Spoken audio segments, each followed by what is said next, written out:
Hello दोस्तों, मेरा नाम है यश चांदा। आज मैं एक ऐसी बीमारी के बारे में डिस्कस करूंगा जो अभी इस टाइम अपने इंडिया में बहुत तेज़ी से फैलती जा रही है, जिसके अब तक 100 केस महाराष्ट्र में आ चुके हैं जिनमें से एक की मौत हो चुकी है सोलापुर के अंदर। और अब तक 16 पेशेंट वेंटिलेटर पर मौजूद हैं। उनकी भी किसी ना किसी टाइम मौत हो सकती है या वो बच भी सकते हैं। तो ये बीमारी जल्दी से फैलती जा रही है और ये एक दुर्लभ बीमारी है। ये क्या है? एक बहुत दुर्लभ बीमारी है, लेकिन इसके केस महाराष्ट्र में बहुत तेज़ी से फैलते जा रहे हैं। अब तक 100 से 101 केस सामने आए हैं। और ये बीमारी का नाम क्या है?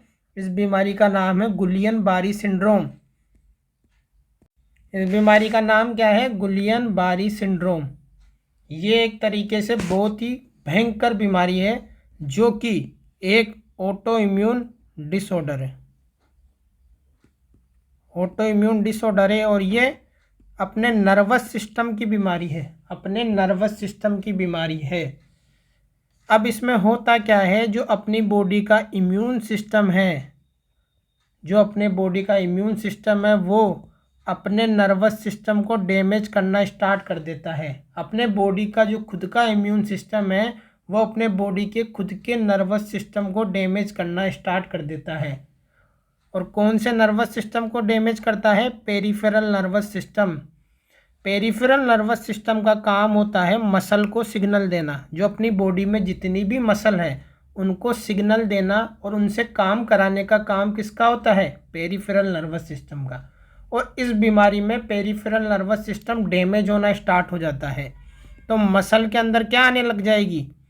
वीकनेस आने लग जाएगी, क्योंकि अब पेरिफेरल नर्वस सिस्टम से सिग्नल नहीं जा रहा मसल के पास, क्योंकि पेरिफेरल नर्वस सिस्टम डैमेज हो रहा है।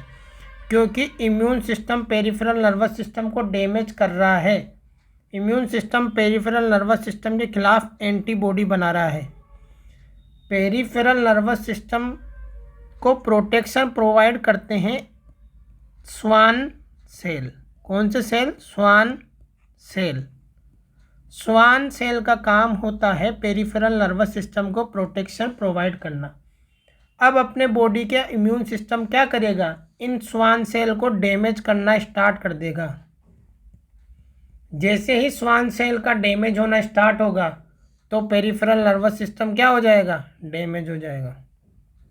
और उसकी वजह से क्या होगा? जो मसल के पास सिग्नल जा रहे हैं काम करने के लिए वो सिग्नल नहीं जाएंगे, तो मसल काम करना बंद कर देगी। मसल्स के अंदर आ जाएगी वीकनेस। तो मरीज को क्या लगेगा? उसको लकवा मार गया, पैरालाइसिस। क्योंकि उसकी जो मसल्स है वो काम ही नहीं कर रही, क्योंकि सिग्नल ही नहीं आ रहा मसल्स के पास। अब ऐसे क्या क्या सिम्टम होंगे जिससे आपके दिमाग में आना चाहिए कहीं हमें तो GBS नहीं हो गया? तो इसके सिम्टम्स बहुत ही टिपिकल सिम्टम होते हैं कि जब मरीज़ सुबह उठेगा तो उसके जो नीचे के पैर हैं, जो उसके तलवे हैं, वो काम करना बंद कर देंगे। जैसे ही मरीज़ सुबह उठेगा तो उसके जो पैर है वो काम करना बंद कर देंगे। उसके लेग्स के अंदर वीकनेस आ जाएगी। उसको सुबह उठते ही डिफ़िकल्टी इन वॉकिंग, और वो चल नहीं पाएगा। उसके पैर क्या हो जाएंगे? वीक हो जाएंगे बहुत ज़्यादा। और ये धीरे धीरे जो लकवा है वो पैरों से स्टार्ट होगा और ऊपर की तरफ जाएगा। तो इस लकवे को बोलते हैं असेंडिंग पैरालाइसिस। तो जब मरीज़ सुबह उठेगा तो उसके हाथ पैर काम करना बंद कर देंगे और वो पैरालाइसिस धीरे धीरे ऊपर की तरफ जाएगा। और वो अपने रेस्पिरेटरी सिस्टम यानी कि अपने फेफड़े और जो फेफड़ों की मसल है उसको भी अफेक्ट कर सकता है। उसकी वजह से मरीज़ को रेस्पिरेटरी पैरालाइसिस हो सकता है, जिससे मरीज़ को सांस लेने में दिक्कत आएगी। अगर ये बीमारी और सीवियर हो गई तो मरीज़ वेंटिलेटर पर चला जाएगा, क्योंकि मरीज़ को सांस ही नहीं आ रही, क्योंकि उसकी रेस्पिरेटरी मसल्स क्या हो गई? पैरालाइसिस हो गई, उनको भी लकवा मार गया। मरीज़ को खाना खाने में दिक्कत होगी, डिफ़िकल्टी इन स्वेलिंग। मरीज़ खाना नहीं खा पाएगा, मरीज़ सांस नहीं ले पाएगा अगर डिजीज़ ऊपर की तरफ चली गई फेफड़ों के अंदर। अगर वेंटिलेटर पर मरीज और भयंकर स्थिति में चला गया तो उसकी मौत भी हो सकती है। तो ये बहुत ही दुर्लभ बीमारी है और बहुत ही खतरनाक बीमारी है। इसका अपन को जल्दी से इलाज करना बहुत ज़रूरी होता है। तो अब मैं डिस्कस करूँगा कि अपने बॉडी के इम्यून सिस्टम क्यों अपनी पेरिफेरल नर्वस सिस्टम को डैमेज करना स्टार्ट कर रहे हैं। इसका कारण क्या है? इसका कारण क्या है? अपने बॉडी का इम्यून सिस्टम अपने ही नर्वस सिस्टम को डैमेज क्यों कर रहा है? इसका कारण है इन्फेक्शन। इसका कारण है इन्फेक्शन। किसी भी ऑर्गेनिज्म का इन्फेक्शन हुआ हो, जैसे डायरिया हुआ हो, और वो डायरिया किससे हुआ हो? कंपाइलोबैक्टर जुजुनी। ये एक बैक्टीरिया है जिससे डायरिया हुआ हो, या फिर किसी को कॉमन कोल्ड यानी कि सर्दी जुकाम हुई हो, किससे? वायरस से, जीका वायरस, इन्फ्लुएंजा वायरस।